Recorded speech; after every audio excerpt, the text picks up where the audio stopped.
한 주간 잘 보내셨나요? 오늘 성령 강림호 제13주 예배 나오신 여러분들을 주님의 이름으로 환영하고 축복합니다. 우리 그 주보 뒤에 있는 찬양 함께 부르도록 하겠습니다.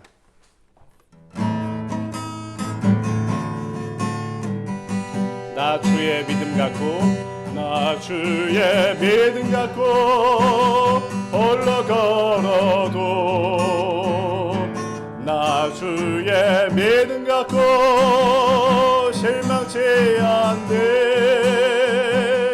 폭풍 구름 몰아치고 하늘 덮어도 나 주의 믿음 갖고 실망치 않네. 주는 내 친구, 진실한 친구, 끝날까지도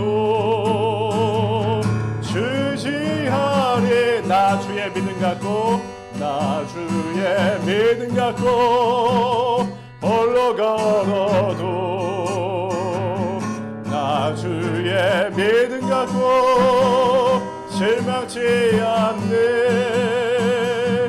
폭풍 구름 몰아치고 하늘 덮어도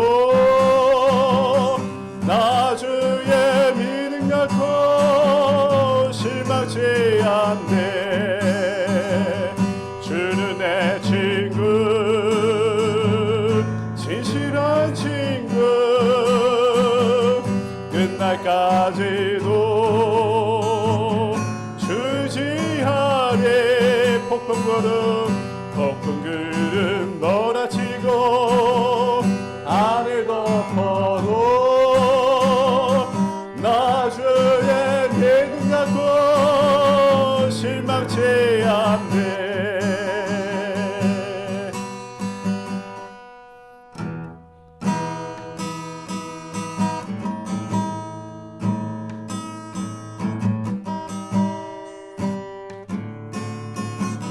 십자가 그 사랑, 십자가 그 사랑, 멀리 떠나서 무너진 나의 삶 속에 잊혀진 주의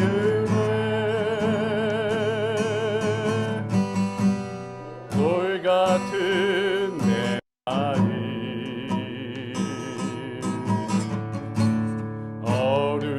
어루만진 삶, 다시 일으켜 세우신 주를 사랑합니다.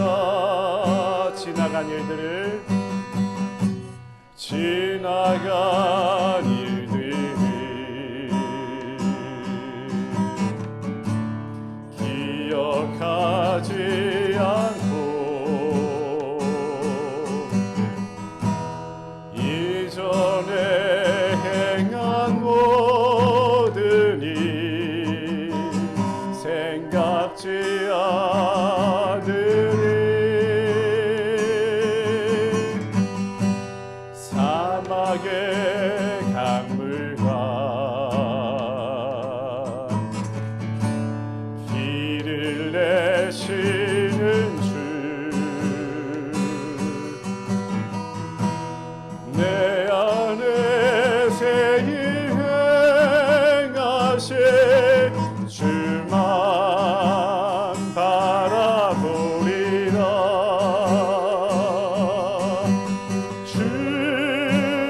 나를 보호하시고 날 붙드시리에. 나는 보배롭고 존귀한 주님의 자녀라. 주 너를 보호하시고 주 너를 보호하시고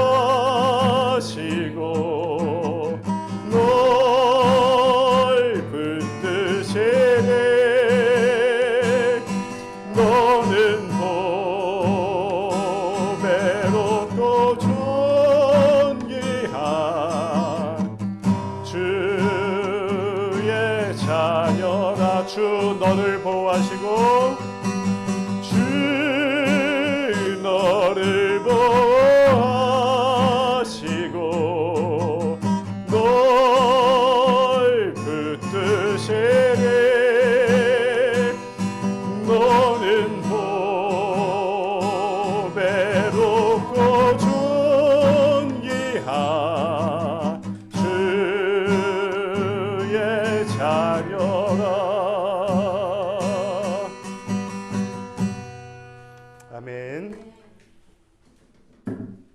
다 같이 사도신경으로 신앙 고백하시겠습니다.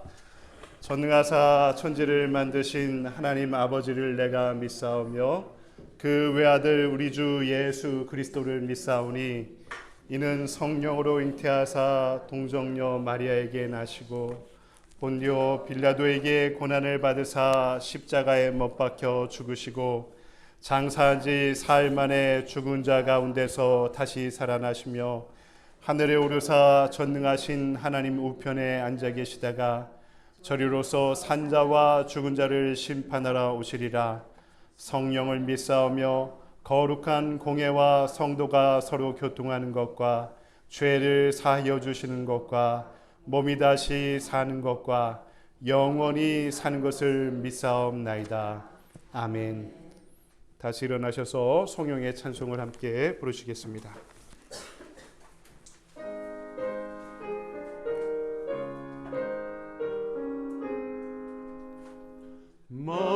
만복의 근원 하나님 온 백성 찬송 드리고 저 천사여 찬송하세. 찬송 성부 성자 성령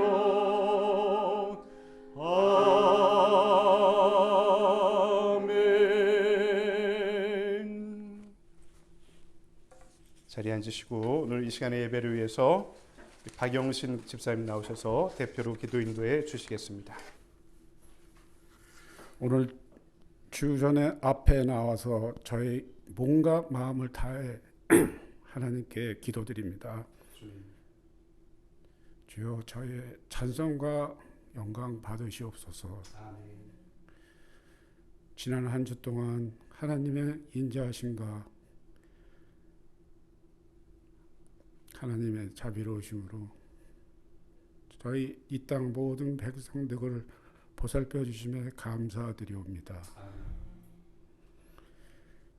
주님, 하오나 지난 한 주 또 한 번 돌아봤을 때 저희는 저의 이웃의 아픔에 눈 감고 얼굴을 돌린 적이 있었습니다. 주여 저희를 다시 하나님 백성으로 회복하게 하셔서 그들의 아픔을 외면케 하지 마시고 그들과 함께 하기로 다시 한번 결심하고 하루하루 하나님의 백성으로 살도록 도와주시옵소서. 주여 저의 하루하루 생활이 저의 이로움과 저의 편안함과 저의 위안 때문에 이웃이 잃어버린 사랑과 이웃에 대한 정의가 한 번도 저희를 통해서 이루어지지 못했음을 고백합니다.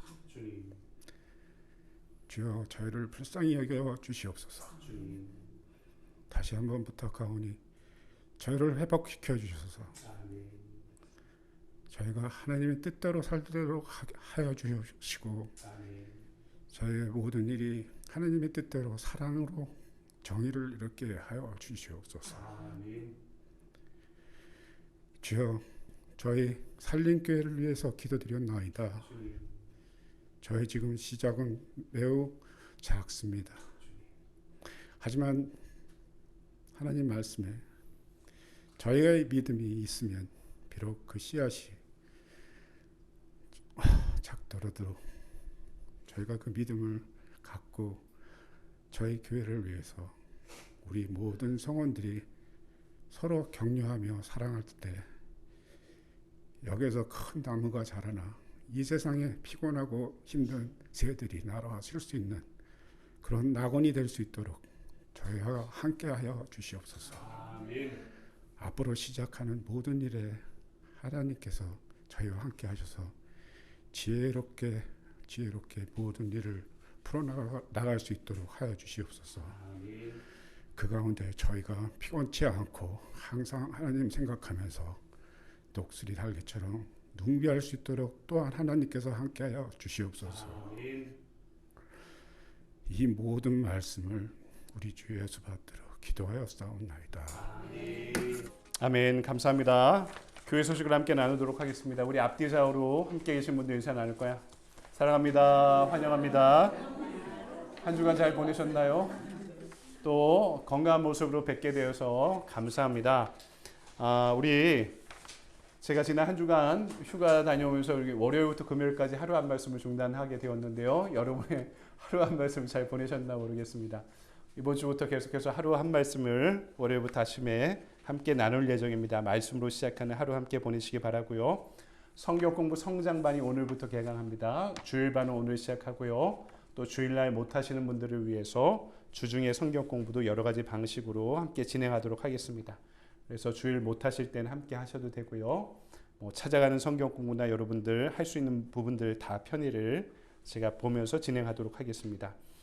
예배기도 담당자를 이렇게 앞에 놔뒀거든요. 그러니까 주보를 보시고 우리 기도 순서가 언제인지 한번 확인해 주시면 도움이 될 것 같습니다. 다른 광고는 주보를 참고해 주시고 함께 나눌 이야기들은 또 우리 친교하시면서 이야기 함께 나누시면 감사할 것 같습니다. 다시 자리에서 일어나셔서 213장 1절 부르시면서 준비하신 예물을 하나님께 드리겠습니다.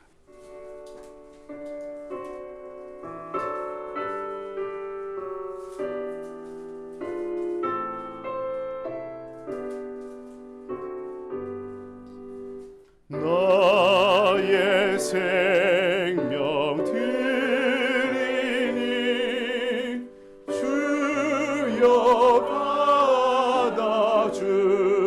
받아주셔서 세상 살아갈 동안 찬송하게 하소서. 아멘. 할렐루야. 상유주님, 한 주간의 분주한 삶을 뒤로하고 주님 앞에 나와 우리의 시간을 성별하여 드립니다. 우리의 마음을 드립니다. 우리의 정성을 드립니다. 주님을 향한 지고지순한 가치를 드립니다. 우리의 생명도 주님께로부터 비롯되어 싸우니 주님의 것임을 고백하며 드리오니 주님 받아 주시옵소서. 이 모든 것들을 받으실 때 흠양하시고 이 모든 것들이 주님과 나라를 위해 사용될 수 있도록 인도하시고 축복하여 주시옵소서. 더불어 예물 드리는 우리의 믿음이 날마다 자라게 하여 주셔서 우리 몸도 하나님이 기뻐 받으시는 거룩한 산제물로 주님께 드리게 하시고 그리하여 우리가 살아가는 시간 깨어 주님과 동행하는 예배의 시간 되게 하시고 세상을 향해 이 어려운 때 두렵지만 한 걸음 한 걸음 나아갈 때 우리를 안아주시고 우리의 손을 굳게 붙잡아 주시고 우리와 동행하시는 주님께서 그 모든 땅을 다스리시어 우리의 가정이, 우리의 일터가, 우리의 교회가, 우리가 땀을 흘려 살아간 이 세상이 하나님의 것, 하나님의 나라가 되게 하여 주시옵소서. 주님의 나라에 속한 모든 가정들과 성도들을 기억하실 때 하나님 육신의 건강으로 인해 질병을 앓고 있는 가정이 있지 않습니까? 신분의 문제나 경제적인 문제로 고통받고 있는 가정이 있지 않습니까? 관계의 깨어짐 가운데 상처받은 가정이 있지 않습니까? 하나님 모든 가정들을 눈동자처럼 지키시고 살펴보시고 권능의 오른팔로 안위하시고 생명싸개로 쌓아주실 때 사단마귀 악한 영은 틈타지 말지어다. 천군 천사로 보호하는 믿음의 가정과 믿음의 일터, 믿음의 관계, 믿음의 공동체가 되게 하시고 그 모든 것을 통해서 하나님의 축복이 샘솟듯 일어나는 복의 근원이 되게 하여 주시옵소서.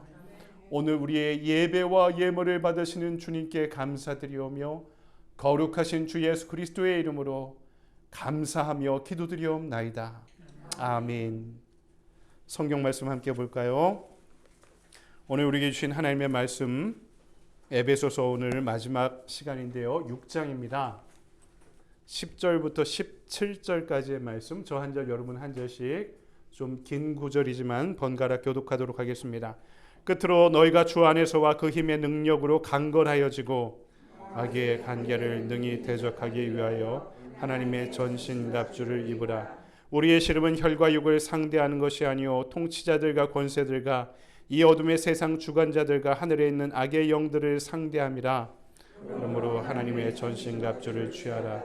이는 악한 날에 너희가 능히 대적하고 모든 일을 행한 후에 서기 위함이라. 그런즉 서서 진리로 너희 허리띠를 띠고 의의 호심경을 붙이고 평안의 복음이 준비한 것으로 신을 신고 모든 것 위에 믿음의 방패를 가지고 이로써 능히 악한 자의 모든 불화살을 소멸하고 구원의 투구와 성령의 검 곧 하나님의 말씀을 가지라. 아멘. 주님의 말씀입니다. 네, 감사드립니다. 다 자리에 앉으시기 바랍니다. 우리가 읽은 말씀을 가지고 영적 전쟁에서 승리하라라는 제목으로 하나님의 말씀을 증거하도록 하겠습니다. 오늘 말씀은 에베소서 강의의 마지막이자 결론입니다. 그동안 바울이 이 교회가 무엇인가, 교회를 어떻게 구성해 가야 되는가, 교회의 본질이 무엇인가, 교회는 어떠한 교회가 건강한 교회인가에 대해서 계속해서 말씀을 나눴는데요. 오늘 우리가 읽은 말씀은 그 심오한 교회에 대한 말씀을 전하면서 마지막으로 성도들이 이 거룩한 교회를 지키기 위해서 감당해야 될 몫이 있다. 그것이 무엇이냐? 이 시대를 살아가면서 시대를 분별하고 영적인 전쟁을 감행하는 거다. 이렇게 이야기합니다. 여러분, 저도요, 영적인 실체와 또 투쟁에 대한 개인적인 체험이 있습니다. 제가 간증을 해서 들은 분들도 있을 텐데요. 제가 한 5살부터 7살 때까지인가요? 한 2년, 3년을요. 잠만 자면 일주일에 2-3번 이상 계속 꿈속에 귀신이 나오는 겁니다. 놀랍죠? 그것도 하루 이틀이 아니고 2-3년 동안 그런 일들이 계속 반복되니까 너무 이 잠자는 게 두려워지고 예민해지는 겁니다. 옛날에 할리우드 영화 중에 나이트메어라는 공포 영화가 있었는데요. 그런 영화 비슷한 꿈을 계속 밤마다 꾸는 거죠. 이게 영적인 누름이 있구나, 영적인 실체가 있구나, 영적인 어떤 일들이 벌어지고 있구나, 어린 나이에서도요 어렴풋하게 생각했던 것 같습니다. 이게 항상 너무 노인로제가 될 정도로 예민해지니까 나중에는 어느 정도까지 되냐면 꿈에서 귀신이 나오면 제가 훈련이 돼서 이게 꿈이다 하고 눈을 떠버렸습니다. 이게 되더라고요. 무의식에서 의식으로 넘어오는 것이 사람이 훈련으로 될 정도로 귀신이 나오면 귀신을 만나지 않기 위해서 억지로라도 무의식에서 의식으로 나오는 연습들을 한 몇 년이 진행되니까 이게 되더라고요. 그러면 눈을 떠버린 일들이 이렇게 벌어지게 된 거죠. 어느 날 또 잠을 자는데 꿈을 꾸는데 어떤 꿈을 꿨냐면 한국의 학교 건물 아시죠? 이 학교 건물에 낮에 아무도 없는 학교에 한번 들어갔다고 생각해 보십시오. 그것도 왠지 모르게 으스스한 분위기가 여러분 연출이 될 텐데 역시나 아무도 없는 학교에 제가 혼자 있는데 귀신이 막 쫓아오는 거죠.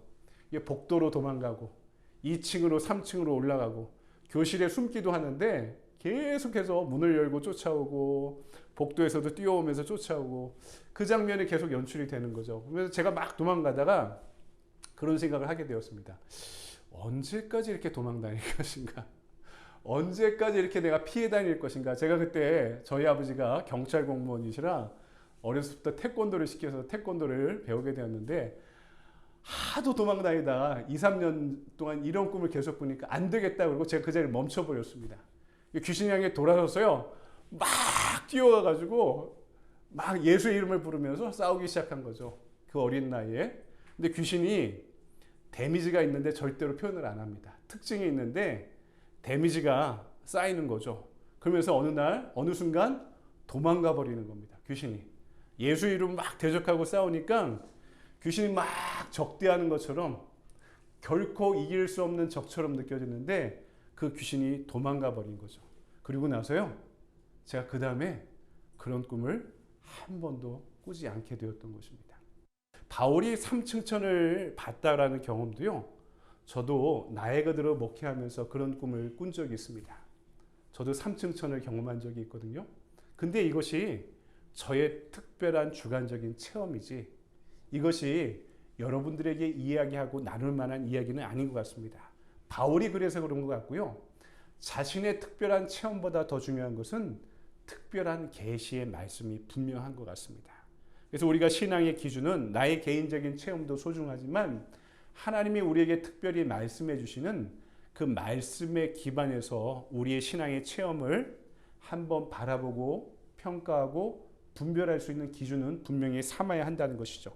오늘 말씀은요, 우리 신앙인들의 영적이고 또 현실적인 실존이 무엇인가에 대해서 전하고 있습니다. 다시 말해서 성도들이 살아가는 세상은 어떤 세상인가에 대해서 우리에게 말씀해 주고 있는 것이죠. 그것이 무엇이냐면 우리가 깨어 있어야 된다는 것입니다. 아주 엄밀히 말해 우리가 사는 세상은요, 심각한 영적 투쟁의 한복판에 우리가 놓여 있다라고 오늘 말씀이 우리에게 전하고 있는 것이죠. 그동안 5장까지 교회론에 대해서 그 가정교회에 대해서 계속 말씀하시고 왜 6장에서 이 영적 투쟁에 대해서 바울이 이야기하고 있는가? 결국엔 이 우리가 살아가는 교회를 지키고 우리가 가정을 세우는 이 현실이 엄밀히 말해 심각한 영적 투쟁의 한복판에 우리가 서 있다는 것을 다시 한번 깨닫게 만들고 있다는 것입니다. 그런데 우리가 이 세상을 살아가는 것이 그래서 딜레마인 것이죠. 저는 우리가 살아가는 이 세상의 딜레마가 두 가지가 있다고 생각하는데요. 하나는 종말의 딜레마입니다. 왜냐하면 예수님이 이 땅에 오시면서 이미 하나님의 나라가 시작되었는데요. 근데 그 나라가 아직 완성되지 않았습니다. 그래서 오스카 쿨만이라는 스위스의 유명한 신약 신학자가 우리가 살아가는 종말의 세상을 이미와 아직 사이, 이미 시작되었지만 아직 완성되지 않아서 하나님의 나라가 이미 시작되었으면 다 끝난 줄 알았는데 이미 시작된 하나님의 나라에서도 모순도 부조리도 악도 여전히 존재하고 있는 이 종말의 딜레마가 여전히 존재하고 있다는 거죠. 하지만 언제요? 주님 오시는 날 그 모든 것이 소멸되고 정리되고 심판받을 것인가에 대해서 분명히 이야기하고 있죠. 또 하나 우리 자신의 딜레마입니다. 예수 믿고 십자가에 구원받아 예수님의 부활의 영생에 참여하면서 이미 구원받았는데 그래서 우리는 무엇입니까? 의롭게 된 의인인데 아직도 죄의 영향 가운데 살아갈 수 없는 죄인이라는 것. 우리는 의인이며 동시에 죄인인 우리 자신의 딜레마가 있는 것이죠. 그러니까 우리가 사는 이 세상이 바로 우리가 해야 되는 영적 전쟁의 현실을 일깨워주고 있는 겁니다. 이미 하나님의 나라가 아직 완성되지 않아서 이 완성되는 몫을 우리에게 맡기신 겁니다. 그리고 우리는 이미 예수 그리스도께 받아들여져 의인이 되었지만 아직도 죄의 권세 가운데 살아가고 있는 내 안에 두 가지 법이 여전히 충돌하고 있는 영적 전쟁이 남들에게서가 아니라 내 내면에서 날마다 진행되고 있는 딜레마 가운데 살아가고 있다는 것이죠. 이 현실 앞에, 이 엄연한 현실 앞에 선 우리들에게 바울은 10절에서 이렇게 전합니다. 끝으로 너희가 주 안에서와 그 힘의 능력으로 강건하여지고, 이 강건해지다는 헬라어 단어가요, 문법적으로 수동 명령형 동사입니다. 신학교 가면은요, 파스라고 해가지고 이 헬라어 문장이 있으면 이걸 다 분석하는 것을 가르쳐 주거든요. 다 잊어버렸습니다. 영어 하나 하기도 힘든데. 근데 제가 주석책에서 보니까 이 강건하여지다라는 단어가 수동 명령형 동사입니다. 이 두 가지 사실을 전하는데요. 명령형이라는 것은 어떤 말입니까? 강해져도 되고 그렇지 않아도 된다는 게 아니라 반드시 강해져야 된다는 겁니다. 우리가 이 말세지 말을 살아가기 위해서는요, 하나님의 나라를 위해 살아가기 위해서는요, 우리 신앙을 지키는 영적 투쟁의 한복판에 살아가기 위해서는 어떻게 된다고요? 대충 살면 안 된다고. 대충 신앙생활하면 안 된다고. 반드시 강건해져야 된다고. 또 이것이 수동형이라는 것은요, 내 스스로 강해질 수 없다는 것입니다. 더딥혀지는 은혜와 능력으로 우리는 강건해질 수 있다는 거죠. 그 능력은요, 나로부터 오는 것이 아니라는 것입니다. 내 지식, 내 학식, 내 경험, 내 재력, 내 사회적 위치가 이 영적 전쟁에서는 아무것도 도움이 되지 않고 주님으로부터 오는 능력에 그 은혜에 더딥혀지지 않으면 쌓아갈 수 없는 영적 현실임을 이 강건해지다라는 단어가 우리에게 다시 한번 일깨워주고 있는 것이죠. 이 말씀을 통해서 우리가 이 시대에 우리에게 주어진 영적 전쟁을 감당하기 위한 두 가지 질문과 해답을 오늘 본문 가운데 찾으려고 하는데요. 첫 번째는 영적 투쟁의 대상과 목표가 무엇인가? 누구랑 싸우느냐? 뭐를 위해 싸워야 되느냐를 우리가 분명히 알아야 되는데 지피지기면 백전불태라는 이 단어가 있습니다. 적을 알고 나를 알면 100번 싸워도 위태롭지 않다. 우리 손자병법의 모공편에 나오는 고사성어입니다. 나를 알고 상대방을 알아야 된다는 거죠. 상대방이 누구라고요? 11절 말씀 보니까 이 대상을 마귀라고 일컫고 있습니다. 12절에는 통치자들과 권세들과 이 어둠의 세상 주관자들과 하늘에 있는 악한 영들이다. 이렇게 규정하고 있습니다. 이게 과거의 시대를 살고 있는 우리에게 맞는 말인가? 이렇게 질문하는 사람들도 있어요. 과거의 시대를 살고 있는 우리에게 이런 영적인 실체나 표현들이 적당한가? 우리에게 질문하고 있죠. 이것은 두 가지 차원에서 생각해야 되는데요. 먼저는 내적으로 우리 안에서요. 우리를 유혹하고 갈등하게 만들고 우리랑 싸우게 만들고 우리를 하나님으로부터 끌어내리는 어떤 실체가 분명하게 존재한다는 것을 이 말씀은 우리에게 분명하게 알려주고 있는 것입니다. 그러니까 이 싸움은 남들에게서 일어나는 게 아니라 내 안에서 바울이 로마서 7장에서 이야기하잖아요. 오라 나는 곤고한 자로다. 누가 이 사망의 권세에서 나를 이끌어내랴. 내 몸은 육신의 법을 사단의 법을 쫓지만 내 안에 생명의 법과 성령의 법이 존재하고 있어서 나는 날마다 싸우고 있노라. 이 영적 거인인 바울에게도 이 영적인 투쟁의 현실은 날마다 그에게 지속되고 있었던 모양입니다. 또 이것은요. 내적인 것만을 이야기하지 않습니다. 여기서 끝나버리면요. 이게 기독교가 영지주의와 다를 바가 없어요.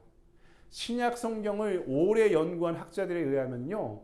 이 악한 영들과의 싸움은요. 초대교회 시대에 우리가 알고 있는 사단 마귀와의 싸움만을 일컫지 않았다고 학자들이 이야기하고 있습니다. 이 말은 뭐냐면 우리 시대를 이끌고 있는 모든 것들을 이야기합니다.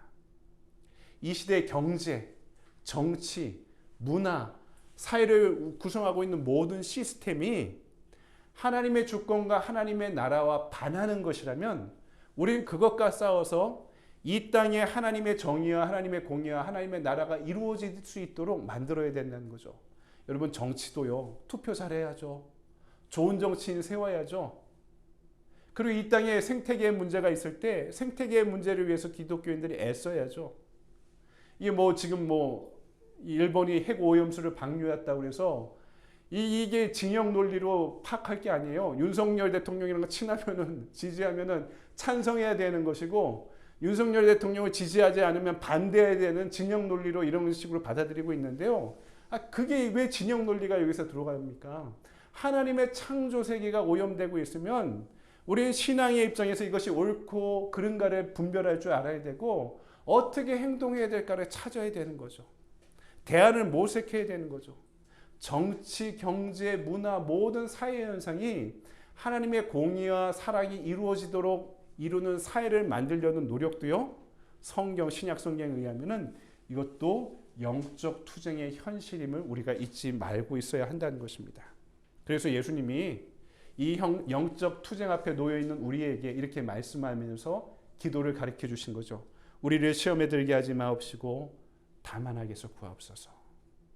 이 주기도문, 예수님의 기도문에 있는 말씀 아닙니까? 기도문 아닙니까? 우리 이 영적 현실 앞에서 날마다 이렇게 기도해야 된다는 거죠. 제가 이제 주기도문 강의도 하려고 하는데요. 우리를 시험에 들게 하지 마옵시고 다만 악에서 구하옵소서. 우리에게 분명한 현실을 알려주고 있죠. 그게 뭡니까? 예수님의 주기도문이 세상은 악하고 우리는 약하다는 겁니다. 잘 들어보세요. 세상은 악하고 우리는 한없이 약하다는 것입니다. 그래서 문제인 것이죠. 우리가 악한 사단의 유혹 앞에 항상 무너지는 패턴이 있습니다. 저 같은 경우는 그래요. 저에 대한 신뢰가 클 때입니다. 아, 난 이 정도면 괜찮은 목사야. 아, 이 정도면 많이 알고 있어. 나의 의지는 강하고 나는 명철하고 나는 믿음이 악의 유혹 앞에 충분히 감당할 만한 사람이야 라고 생각할 때 무너지게 만드시더라고요. 여러분, 악한 세상 앞에 우리가 분명히 알아야 될 점이 있습니다. 우리는 나를 과신해서는 안 됩니다. 영적 투쟁 앞에서 우리는 나를 절대로 과신해서는 안 됩니다. 내 믿음을 과대평가해서도 안 됩니다. 그 악 앞에, 세상의 부조리 앞에, 사단의 유혹 앞에 나는 언제나 너무나 무기력한 존재이기 때문입니다. 그래서 바울이 6장에서, 로마서 6장에서 우리를 죄의 종이라고까지 표현한 것입니다. 우리는 보통 젊은 사람들이 이 죄를 마음껏 자유롭게 즐기는 모습을 보면 참 자유로운 사람이다라고 착각을 합니다. 근데요, 성경이 이야기하는 죄는요, 우리를 죄의 노예로 만드는 악한 파워, 엄청난 힘, 권세라고 이야기하고 있습니다. 여러분, 보통 술에 대해서 이렇게 이야기합니다. 처음에는 사람이 술을 먹고, 그 다음에 술이 술을 먹고, 그 다음에 술이 사람을 먹는다. 저는 죄에 대한 말이 이 말처럼 정확한 말은 없는 것 같아요. 우리가 술을 마실 때, 지금 안 드신다고 해도 예전에 드셔보신 경험이 있죠? 내가 좋아서 마시잖아요. 근데 마시다 보면 술이 술술 넘어간다 그러잖아요. 술이 술술 넘어간다. 이게 술이 저절로 잘 먹힌다는 거죠. 근데 나중에 어떻게 합니까? 이 알코올 성분이 우리의 말초신경을 자극하고 지배해서 술에 지배받잖아요. 그 능력에. 죄도 마찬가지죠. 처음에 내가 죄를 선택합니다. 근데 죄를 왜 짓는지 아십니까? 좋아서 짓는 겁니다. 죄는요, 죄를 양산하게 만들게 됩니다. 그리고 나중에는 어떻게 됩니까? 이 죄가 나를 지배하는 힘이 되어버리는 것이죠. 그래서요, 우리는 죄를 짓고 나서 죄의 열매가 생겨야지만 심판받는 게 아닙니다. 성경의 아주 중요한 성찰 중에 하나는 죄 속에 이미 벌이 있다는 것을 분명하게 말하고 있어요. 죄를 지으면 어떻게 됩니까? 우리의 양심이 찔리죠. 하나님을 두려워하게 되죠. 나에 대해서는 예수님이 십자가에서 모든 죄를 그분의 사랑으로 구속하고 살리셨음에도 불구하고 언제나 우리 자신에 대한 수치심에 사로잡히게 만들고 있게 만들죠. 그리고 나서 하나님의 관계를 멀리하게 됩니다. 그래서 죄를 저지르면 죄의 열매가 보여야지만 심판받는 게 아니라 이미 죄를 저지름으로 인해 하나님과 나의 관계가 방해받고 그러므로 인해 우리가 마음의 눈덩이 같은 집들이 점점 커지는 것을 경험하게 되면서 이미 그 안에 벌이 있다는 것을 경험하게 되는 것이죠. 그래서 우리는 언제나 그렇게 기도할 수밖에 없는 것입니다. 우리를 시험에 들게 하지 마옵시고 다만 악에서 구하옵소서. 나에게 그것을 감당할 만한 힘이 없기 때문에 주님으로부터 오는 힘을, 그 능력을 우리는 의지해야 한다는 것이죠. 두 번째 말씀. 그렇다면 우리는 어떻게 강해질 수 있는가? 어떻게 강해질 수 있을까요? 10절을 볼까요? 다시 말씀 봅시다. 너희가 주 안에서와 그 힘의 능력으로 강건하여지고. 어디서? 주 안에서와 그 힘의 능력으로. 내가 운동을 열심히 해서 몸이 건강해져서 감당할 수 있는 것도 아니고, 성경을 많이 연구해서 지식이 축적돼서 그것만으로 감당할 수 있는 것이 아니고, 그 모든 것들이 연결되어져 주님 안에 거할 때, 주님이 내 안에 거할 때 그 힘의 능력으로 내가 강건해질 수 있다는 것입니다. 영적 전쟁은 이미 큰 전쟁은 끝났어요.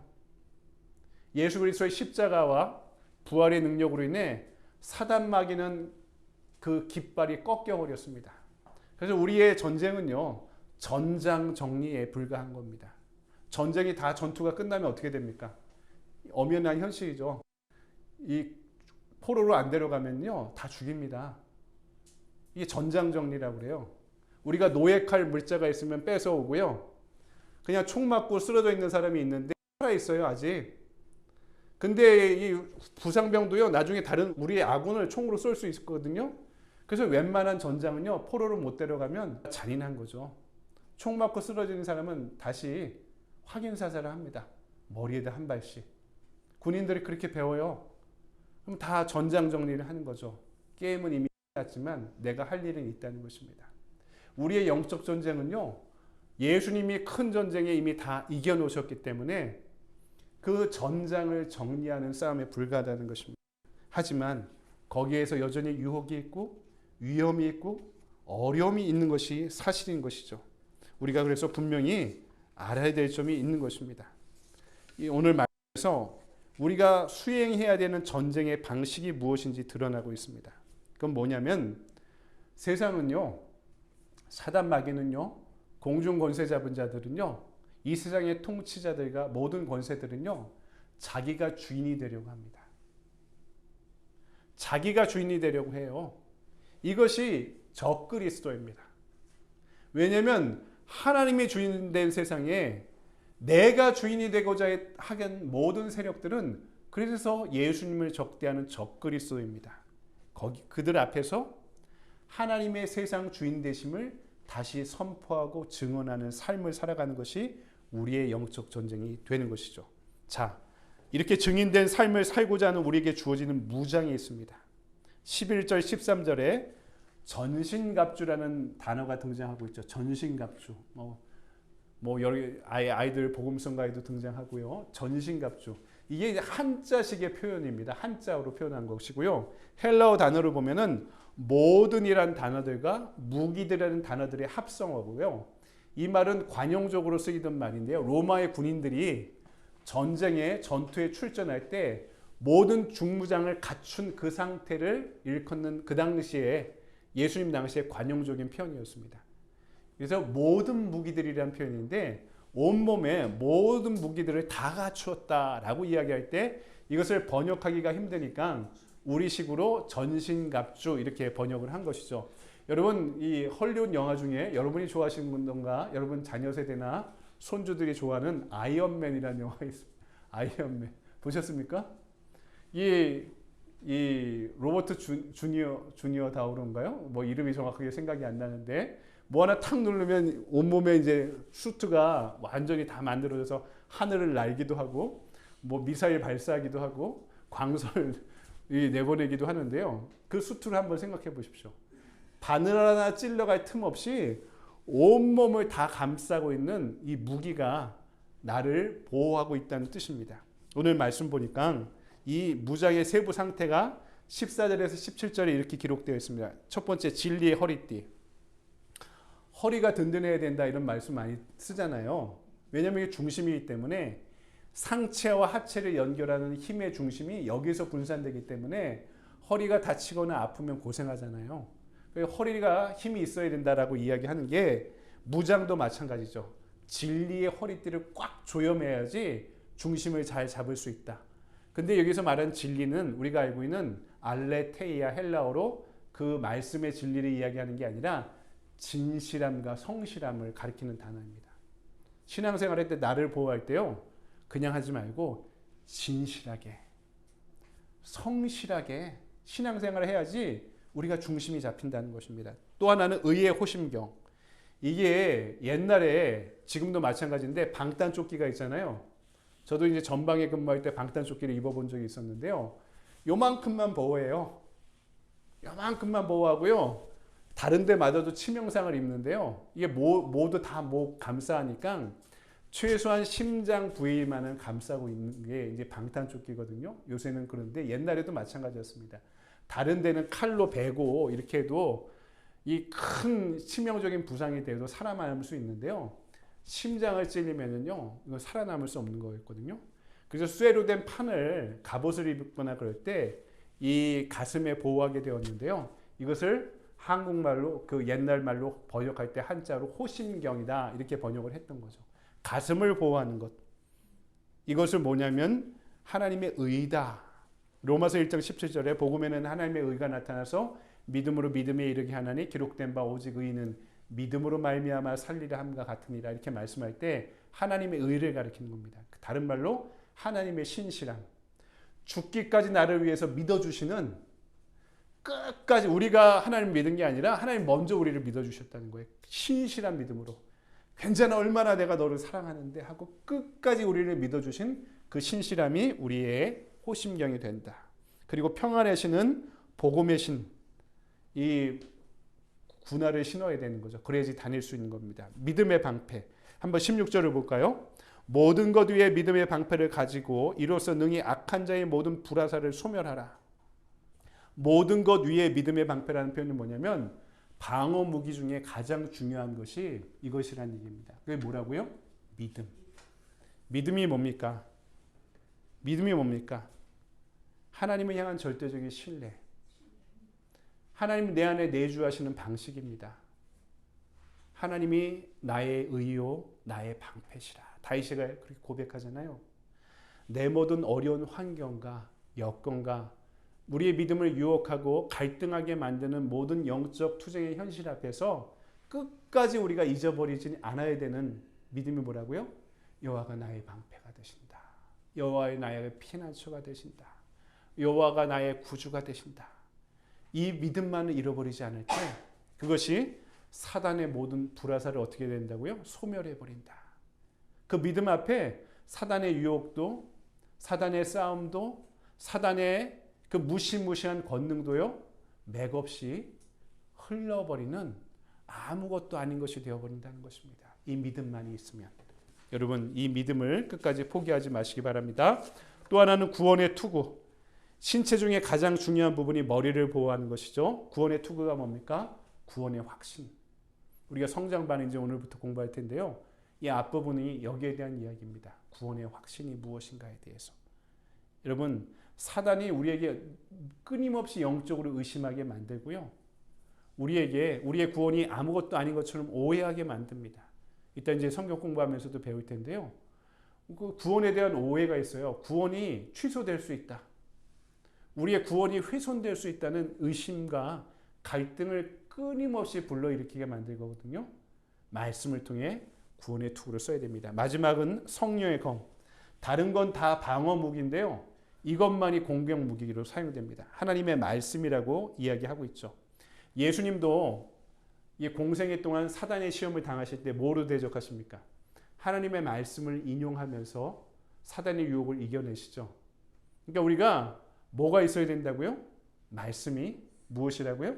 성령의 검. 성령이 말씀을 통해 역사하시는 위대한 역사가 말씀 가운데 일어나기 때문에요. 말씀을 손에 붙잡고 있어야 된다는 겁니다. 우리가 성경 공부하는 이유도 거기 있는 거죠. 그냥 지식을 축적하기 위해서 성경 공부를 한다라고 이야기한다면 그냥 일반 대학에서 종교학 공부하고 기독교에 대해서 배우는 것과 상관이 없는데요. 이것을 굳이 우리는 제자 훈련이라고 표현하는 이유가 어디 있습니까? 이 말씀을 우리의 세계관으로 받아들이고 믿음을 성숙하게 만들고 이 안에 역사하시는 성령을 통해 사단 마귀와 싸워 이기는 검으로 삼기 위해서 우리가 성경 공부하는 거죠. 여러분, 바울이 우리에게 두 가지 질문을 했습니다. 전쟁의 대상과 목표가 무엇이냐? 두 번째는 우리는 어떻게 강해질 수 있는가? 이 질문에는 해답을 오늘 말씀 가운데 좀 찾아보신 것 같습니까? 깨닫게 된 것 같습니까? 세 가지로 이 해답을 제가 좀 정리하려고 하는데요. 첫 번째는 우리가 이 영적 전쟁에서 승리하기 위해서는 참 세례를 받아야 됩니다. 참 세례. 참 세례. 물과 성령으로 거듭나지 않고 너가 하나님의 나라에 들어갈 수 없다고 그랬잖아요. 예수님이 그 말이 뭐냐면 우리의 세례의 의미를 정확하게 알고 있어야 되는데요. 물로 세례 받을 때 교회의 이론이 되잖아요. 그 안에 성령이 내 안에 내주하기 시작하십니다. 내가 예수 그리스도를 구주로 영접할 때. 그래서 물 세례는 바로 성령 세례로 이어지는데요. 성령 세례는 우리가 교회 다니면서도 이 개념을 잘 구분을 못하는데 성령 세례와 성령 충만을 잘 구분 못해요. 성령 세례는요, 이례적인 표현이고요. 성령 충만은 지속적인 표현입니다. 성령 충만은 성령 세례는 예수 믿고 구원받을 때 이례적으로 그분이 우리 안에 내주하신다는 거예요. 영적 전쟁에서 승리하기 위해 참 세례를 받아야 된다는 건 뭐냐면 성령의 세례가 내 안에 주어져서 성령님이 내 안에 내주하시는 존재가 되어야 된다는 겁니다. 그러니까 우리가 싸울 때마다 기억해야 될 게 성령이 내 안에 계셔. 성령이 내 안에 계시기 때문에 우리는 이 영적 전쟁을 수행할 수 있고 이길 수 있는 것입니다. 두 번째, 이미 지은 죄에 대해서 진실하게 회개해야 됩니다. 우리가 죄의 문제를 처리하지 않고 하나님과의 깊은 관계에 들어갈 수 없고요. 영적 전쟁에서 승리하지 못합니다. 근데 여러분 그런 얘기 들어보셨습니까? 죄도요, 회개도 좌절감이 있습니다. 회개의 좌절감이라는 표현을 들어보셨습니까? 내가 짓는 죄는요, 거의 반복적인 죄입니다. 이 문제에 대해서 내가 특별히 약하다는 뜻이에요. 물질에 대해서든지, 사람에 대해서든지, 아니면 내가 추구한 어떤 욕구에 대해서든지, 내가 반복되는 나만의 약한 지점, 죄가 있어요. 그럼 어떻게 합니까? 죄 짓고 회개하고, 죄 짓고 회개하고, 죄 짓고 회개하고, 이게 99번 정도 반복된다 보십시오. 그럼 어떻게 됩니까? 아, 나는 안 돼. 나는 안 돼. 이렇게 포기하면 어떻게 되는지 아십니까? 죄가 내면화돼서요. 이제는 거기에 대한 죄책감도 느끼지 못하는 사람이 되어버립니다. 그리고 그 죄를 적극적으로 즐기는 사람이 됩니다. 그래서 회개의 좌절감을 가지면 안 돼요. 99번 회개해도 또 그 죄를 저지르면요. 100번 회개하면 어떤 마음을 주시냐면 그 죄를 미워하는 마음을 주셔요. 그 죄를 미워하는 마음이 드셔서 내가 그 죄를 행하지 않게 만드십니다. 이걸 죄라고 표현하는 건 아니고 예를 들을 때 제가 아는 권사님이 이 담배를 꽂혀서요. 하루에 한 갑, 두 갑씩 피시는데 근데 교회에서 권사가 되고 이제 장로가 됐는데 교회에서 이게 집안에서도 이 자식들이 끊임없이 아내도 잔소리하고 담배 좀 끊어라. 아빠 건강 챙겨라. 그리고 이제 교회 가면 항상 몸에서 담배 냄새가 풍기니까 이게 문제라고 저는 생각하지는 않는데요. 건강에는 문제가 될 수 있다고 생각합니다. 근데 이게 내가 교회에서 유익이 되지 않을 것 같아라고 생각했는데 어느 날인가 아파서 누워 있다가 이제 이 아픈 게 회복됐는데 담배를 피려고 입에 물었는데요. 구역질이 나기 시작했대요. 담배 피는데 그렇게 달고 단 담배가 아프고 나서 담배를 피는데 구역질이 나는 이게 담배를 한 모금 빠니까. 그래서 이 한 갑을 구겨서 그냥 쓰레기통에 버리고요. 그 다음부터 평생 담배를 안 피시게 되었다고 그러더라고요. 마찬가지로 그 죄도요. 내가 99번 회개해도 또 지어서 좌절해도요. 또 회개하면 그 죄를 구역질나게 미워하는 마음을 주셔서 그 죄 앞에 내가 실수하지 않게 만드십니다. 마지막으로 이것만 갖고 안 돼요. 거룩한 삶을 맛보아 알아야 됩니다. 아이들도요. 하지마 하면은 더 하고 싶습니다. 바울의 유명한 통찰이 율법 때문에 사람들이 죄를 짓는다고 그러거든요. 이게 로마서 7장의 주제입니다. 율법이 죄라고 얘기하지 않았을 때는 그 죄를 저지르지 않았는데요. 율법이 이것을 죄라고 하는 순간 죄가 율법을 타고 내 안에 들어와 나로 죄짓게 만든다고. 그래서 아이들 가르칠 때도 하지마 하면 애들이 어떻게 되는지 아십니까? 하지마 해도 돼 이렇게 알아듣는다고요. 하지마 하는 것 한편에 있으면요. 내가 이것을 하지 않는 것보다 이것을 함으로 더 기쁘고 보람되는 것을 경험해야지 않은 거죠.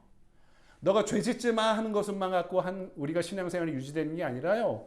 거룩한 생활을 하는 것이 더 나에게 유익이 되는 것을 맛보아 알아야지 죄를 짓지 마 하는 것이 어떤 말인지 이해가 되게 된다는 거죠. 신앙생활하면서 아침 큐티하면 하루 한 말씀 묵상하고 하루를 살아가는 기쁨을 맛보아 알아야 되고 성경 공부하면서 하나님에 대해서 깨닫는 기쁨을 맛보아 알아야 되고 예배를 통해 예배를 견디는 것이 아니라 저도 목사지만 알죠. 목사님 설교 지겹고 그럴 때마다 이제 앉아서 저도 소속 목사로 2년 있었는데 우리 목사님이 얼마나 설교를 못하시는지 제가 주보 보면서 어디 오타 있는가 앉아서 제가 보고 있는 저 자신의 모습을 발견했거든요. 예배를 견디는 게 아니라 예배를 누린다는 말이 무엇인지 우리가 경험해야지 그 기쁨을 알아야지 아는 거죠. 하지마만 갖고 안 되는 게 아니라 진짜 해야 되는 것을 함으로써 얻을 수 있는 보람과 기쁨과 능력과 축복이 더 크다는 것을 경험해야지 아는 것입니다. 내가 예수님과 친밀한 관계를 지속하는 것이 얼마나 나에게 유익이 되는 거지, 기쁨이 되는 거지, 능력이 되는 것인지 경험할 때 사단 마귀가 우리를 유혹하고 갈등하게 만들 수 있는 틈이 없으리라 믿습니다.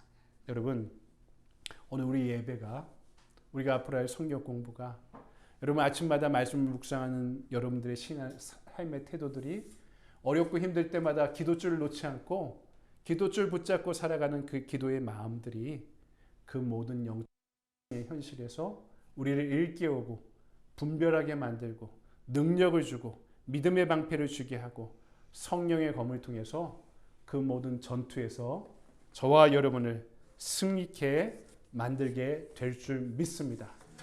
우리가 살아가는 것이 영적 투쟁의 현실임을 깨닫기 바랍니다. 우리는 이길 수 없지만 한없이 약해서, 하지만 하나님의 능력으로 믿음으로 우리는 언제나 승리할 수 있다는 사실을 잊지 않고 살아가는 저와 여러분이 되기를 주님의 이름으로 간절히 축원드립니다. 사랑해 주님 감사합니다. 그동안 에베소서의 말씀을 통해 교회가 무엇인지를 말씀해 주셨고 어떤 교회를 만들어야 될지를 깨닫게 해주시고 그 가운데 오늘 마지막에 말씀을 통해서 우리가 교회를 지키고 우리의 믿음을 지키는 삶이 엄연한 영적 투쟁의 현실임을 일깨워 깨닫게 해주신 은혜를 감사합니다. 세상은 한없이 악하고 우리는 한없이 약하지만 그럼에도 불구하고 우리가 승리할 수 있는 것은 이미 이기신 그리스도의 십자가에 의지하며 그 믿음으로 주님 주시는 권세로 주님을 믿는 믿음 안에서 우리의 싸움을 수행할 수 있고 승리할 수 있을 줄 믿습니다. 성령이 우리 안에 내주하시고 말씀으로 일깨워 주시고 이 모든 무기를 우리의 손에 쥐고 쌓을 수 있는 능력도 권세도 힘도 날마다 더하여 주시옵소서.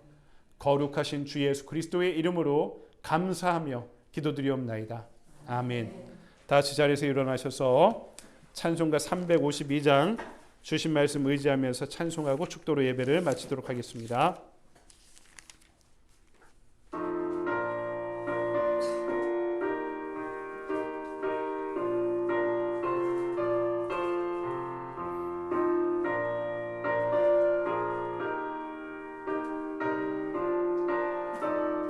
십자가 군병들아 십자가 군병들아 주 위에 일어나 기들고 앞서 나가 담대히 싸우라 주께서 생존하고 영광을 얻도록 그 금대 건드리사 예기게 하시네 십자가 군병들아 주 위에 일어나 그 나팔 소리 듣고 곧 나가 싸우라 아멘 수 없는 원수 앞에 죄 따라갈 때에 주 예수 힘을 주사 강하게 하시네 십자가 군병들아 주 위에 일어나 내 힘이 부족하니 주 겁는 믿으라 복음의 갑주 입고 늘 기도하면서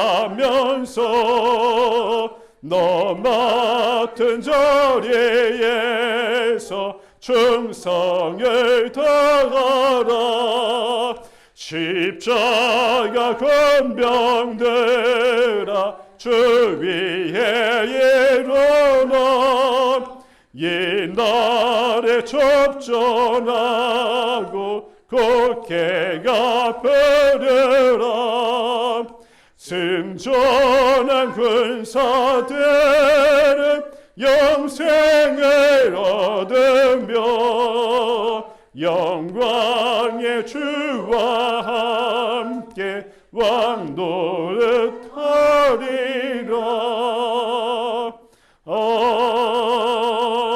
아멘.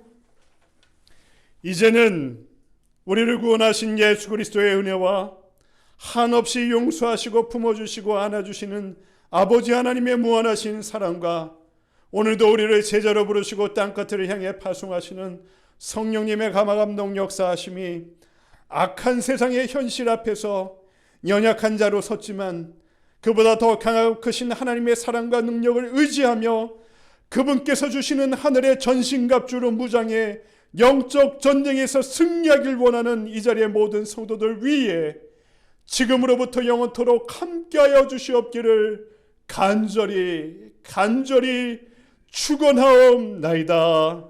아멘.